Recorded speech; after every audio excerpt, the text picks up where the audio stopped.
Ready to move in premium triplex villas at Bachapalli APR Projects. కలిసి పోటీ చేసిన అధికారం తీసుకురావడానికే ఇటువంటి కార్యక్రమాలు ఈ దేశంలో రాష్ట్రంలో మనం చూసాం. ఫస్ట్ టైం ఆంధ్రప్రదేశ్ రాష్ట్రంలో 5 కోట్ల మంది ప్రజలు శ్రేయస్సు గురించి ఒక దుర్మార్గుడు ఈ రాష్ట్రానికి ముఖ్యమంత్రిగా బాధ్యతలు తీసుకున్న తర్వాత ఆంధ్రప్రదేశ్ రాష్ట్రాన్ని ఇంత దారుణమైనటువంటి పరిస్థితికి తీసుకెళ్ళినటువంటి సందర్భాలు లేవు.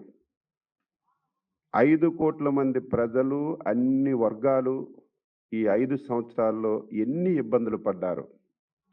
అందులో ఈ రాష్ట్రంలో ప్రధానమైనటువంటి వర్గాలు హరిజన, గిరిజన, బడుగు, బలహీన వర్గాలు. ఈ వర్గాలపైన ప్రత్యేకంగా కక్షగట్టి ఈ ముఖ్యమంత్రి ప్రభుత్వం ఉక్కు పాదంతో దమనకాండ చేసినటువంటి విషయం కూడా మీరు ఈ వైసీపీ బారి నుంచి రాష్ట్రాన్ని రక్షించాలి. ఈ రాష్ట్రంలో ప్రతి ఒక్కరూ బాధితులే. ఈ బాధితులకు అండగా ఉండాలి. రేపు భవిష్యత్తులో మళ్ళీ రాష్ట్రానికి ఒక భరోసా తీసుకొచ్చి ముందుకు తీసుకువెళ్ళాలనే ఉద్దేశంతోనే తెలుగుదేశం పార్టీ, జనసేన పొత్తు పెట్టుకున్న విషయాన్ని ఒక్కసారి రాష్ట్ర ప్రజానీకానికి తెలియచేస్తున్నాను. ఈ పొత్తు పెట్టుకొని ఒక సిస్టమేటిక్గా ముందుకెళ్తున్న విషయం కూడా ఈ సందర్భంగా గుర్తు చేస్తున్నాను.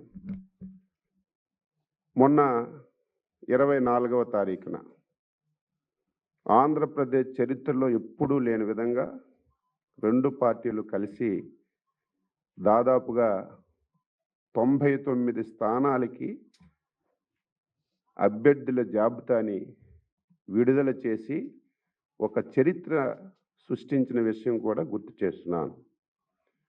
ఎప్పుడైతే అభ్యర్థుల్ని మేము డిక్లేర్ చేశామో వైసీపీ పార్టీకి ఫ్యాంట్లన్నీ కూడా తడిచిపోయాయి.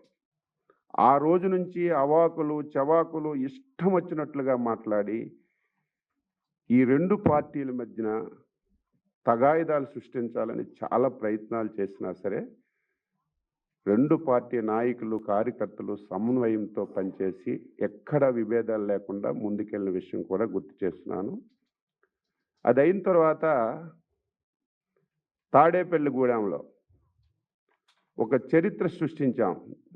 జెండా సభని పెట్టి అతి తక్కువ సమయంలో 2 రోజుల సమయంలోనే జెండా సభని